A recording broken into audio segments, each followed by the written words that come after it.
Kindergarten day ઉજવવાનું આયોજન કર્યું છે. વિવિધ રમતો છે, રાઇમ્સ કોમ્પિટિશન, ગીતાજીના શ્લોકની કોમ્પિટિશન છે, સ્ટોરી ટેલિંગ સેશન છે.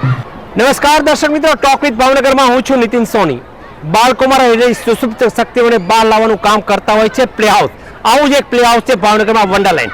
કહી શકાય કે બાળકો માટે અવનવા કાર્યક્રમો કરતા હોય છે. માત્ર પુસ્તકીય જ્ઞાન નહીં, પરંતુ ગમત સાથે જ્ઞાન બાળકોને કેમ મળી રહે એ પ્રકારનું આયોજન થતું હોય છે. સલ્લાબેન દ્વારા સલ્લાબેન આપણી સાથે જોડાયા છે. આપણે તેમને પૂછીશું કેવા પ્રકારનું કામ છે. સલ્લાબેન, કેવા પ્રકારનો કાર્યક્રમ છે? નમસ્તે. આજે 21 એપ્રિલના રોજ અમે કિન્ડરગાર્ટન ડે ઉજવવાનું આયોજન કર્યું છે.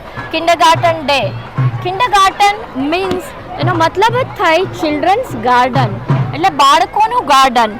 આ છે ફ્રેડરિચ ફ્રોબેલ. આખા જગતની અંદર કિન્ડરગાર્ટન શબ્દ જેમણે આપ્યો અને જેમણે અર્લી 18ની અંદર 1837ની આસપાસ લગભગ લોકોને એવી જાગૃતિ લાવી કે બાળકનો બર્થ થાય પછી તરત જ એમને એજ્યુકેશનની જરૂર હોય છે.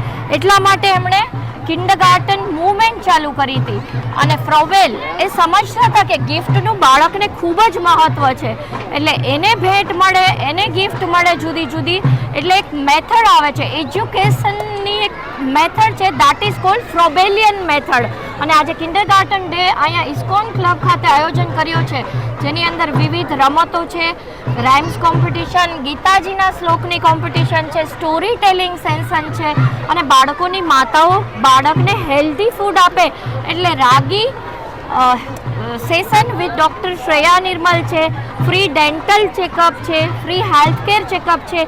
એના સિવાય સેન્સરી પાર્ટ છે, ઘણી બધી ગેમ્સ છે, પપેટ શો છે, ટાઈ એન્ડ ડાઈ વર્કશોપ છે, અને પોટ્રી. બાળક માટીની સાથે પંચમહાભૂતમાંનું એક અમૂલ્ય જે પાસું છે તે છે માટી, અર્થ, એની સાથે જોડાયેલો છે. એટલા માટે આપણે અહીંયા પોટ્રીનું પણ આયોજન કરવામાં આવે. બેન, ખાસ કરીને વાત કરીએ, મોબાઈલનો યુગ છે, ડિજિટલ યુગની વાત કરતા હોય છે. નાનું બાળક મોબાઈલ સાથે રમત કરશે, એ બધામાંથી જે શેરીઓની રમત હતી, જૂનવાણી રમતો હતી, ભૂલાઈ જઈ રહી છે.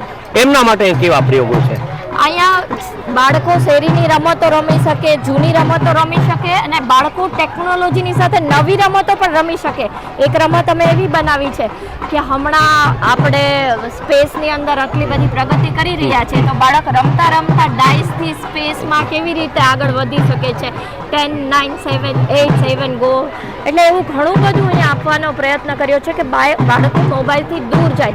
એ સિવાય થીમ સાથેના અહીંયા ડાન્સ પ્રસ્તુત કરવામાં આવશે કે જેમાં માતાઓ એવું પ્રસ્તુત કરશે કે મોબાઈલે આપણા જીવનમાંથી ઘણું બધું છીનવી લીધું છે. એટલે અમારો એક એવો પણ પ્રયાસ છે કે માતાઓ, બાળકો અને દરેક વાલીઓમાં એવી જાગૃતિ આવે, મોબાઈલથી દૂર રહે. એટલે જ વંડરલેન્ડ સ્ટેમ કિન્ડરગાર્ટન એક મૂવમેન્ટ ચલાવે છે, that is called play movement, જેના અંતર્ગત વર્ષમાં અમે ઘણા બધા પ્લે ડે કરતા હોઈએ છીએ. બેન, ખાસ કરીને આજના જે મા બાપ હોય છે, પોતાના સમય અથવા પોતાના કામને લઈ અને બાળકોને રમત જે હોવી જોઈએ એ રમતો વધુ શીખવાડે, અથવા તો જે શેરીઓની રમત ભૂલાઈ ચૂકી છે એમના માટે ફરી એક વખત એ રમતો ઉપર જાય, એટલા માટે એનાથી બાળકનું શરીર સ્વાસ્થ્ય પણ સારું રહેશે.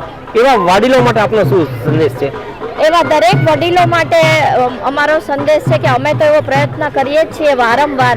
અમે ફન સ્ટ્રીટ કરીએ અને રસ્તા પર રમાડીએ, અમે સ્કૂલની અંદર પ્લે ડે કરીએ અને રસ્તા પર રમાડીએ. તો એવા માતાઓને, વાલીઓને મારે કહેવું છે કે આખા અઠવાડિયાની અંદર તમે એક દિવસ એવો કાઢો કે તમે તમારા બાળકો સાથે ફિઝિકલ ગેમ્સ રમી શકો. ખાલી બાળકોને જ ફાયદો નહીં થાય, ફિઝિકલ ગેમ્સ રમવાથી માતાઓ પણ આનંદિત રહેશે અને એનાથી ઘણા બધા ફાયદાઓ છે. આપણે જેટલું વર્ણન કરીએ એટલું ઓછું પડશે. અને એમાંય આપણી જે એન્શિયન્ટ ગેમ્સ છે એ એવા પ્રકારે બનાવેલી હતી કે જેની સાથે લર્નિંગ પણ થાય. દાખલા તરીકે પત્તા કહેતા તો 1, 2, 3, 4 બાળક મેથ્સ પણ શીખે છે અને રમે પણ છે. એટલે આપણો જે સાંસ્કૃતિક ધરોહર અને વારસો રમત માટેનો છે તે અભૂતપૂર્વ છે. ચોકઠાની રમતો હોય જેનાથી બ્રેઇન ડેવલપમેન્ટ થાય, જેના સાયન્ટિફિક એવિડન્સીસ પણ છે કે ઘણી બધી રમતો દ્વારા ઘણું બધું બૂસ્ટિંગ થાય. બાળકોમાં આહા મોમેન્ટ એટલે એક કેમિકલનું સિક્રેશન થાય જેનાથી એનું મન આનંદમાં રહે અને બાળકોનો વિકાસ સારો થાય. બેન, છેલ્લો સવાલ છે, ખાસ કરીને ફૂડ્સની વાત આવતી હોય છે. બાળકો કદાચ હું માનું છું બજારમાં જે મળતા ફૂડ્સ અથવા પડીકા હોય એના ઉપર બાળકોના શરીર તંદુરસ્ત રહે એમના માટે શું કરવું જોઈએ? બાળકોના શરીર તંદુરસ્ત રહે એના માટે આપણે પ્રયત્ન કરવો જોઈએ કે ઘરનું ફૂડ, હા, it is next to impossible. I can understand moms are too busy, lots of things are there, પણ છતાંય એવું હાઇજેનિક ફૂડ આપણે આપીએ એવો પ્રયત્ન કરવો જોઈએ. આજે અમે એક ભાગ અહીંયા સમાવ્યો છે કે પાણીપુરીના પેકેટ્સ બાળકોને આપે છે, જે ઘરે મમ્મીઓ તળે અને આપે. દરેકે દરેક આવનાર બાળકને શેર ઇટ કંપની દ્વારા એ લોકોએ બાળકને ફ્રીમાં આપ્યા છે પાણીપુરીના પેકેટ. પણ એ હાઇજેનિક પાણીપુરી છે જે ઘરે મમ્મીઓ તળી અને બાળક ખાઈ શકે. એ સિવાય રાગીની કોફી, એટલે તમે કોફી ના પીવડાવો પણ રાગી કે જે મિલેટ છે which is very essential for the child's growth, એ આપીએ અને આપણે બાળકોના હેલ્થ માટે જાગૃત રહીએ. દર્શક મિત્રો, આ હતા સલ્લાબેન બહુ સ્પષ્ટપણે કહ્યું છે, આજનું બાળક તંદુરસ્ત થશે તો ભવિષ્ય તંદુરસ્ત બનશે. તંદુરસ્ત બાળક એ દેશનું ભવિષ્ય છે. એટલા માટે બાળકોને વાત રમતની હોય, વાત ફૂડની હોય, બાળકો માટે વાલીઓ પણ સજાગ બનવું પડશે. ફરી મળીશું એક નવા વિષય સાથે. ત્યાં સુધી રજા આપશો.